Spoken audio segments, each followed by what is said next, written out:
Ito ay rated SPG. Striktong patnubay at gabay ng magulang ang kailangan. Maaaring may masiselang tema, lengguwahe, karahasan, sexual, horror o droga na hindi angkop sa mga bata.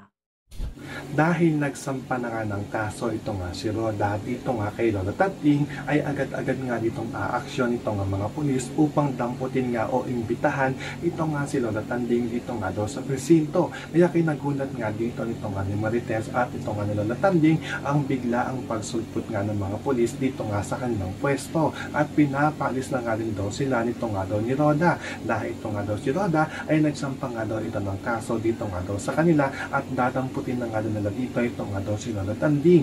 Dahil ito nga daw si Roda ay dinimanda na rin dito ito nga daw si Lola Tanding, kaya kailangan nga niya magtungo dito nga daw sa presinto. Kaya nga ito nga si Marites at ito nga si Tanggol ay sumugod nga sila kaagad dito nga sa presinto dahil nag-alala nga sila sa kalagayan nito nga ni Lola Tanding. So pakakaabangan nila din dito ang pagkakakulong nito nga ni Lola Tanding. Yan ang ating mga pakakatukan at pakakaabangan dito nga lang sa FPJ's Batang Quiapo.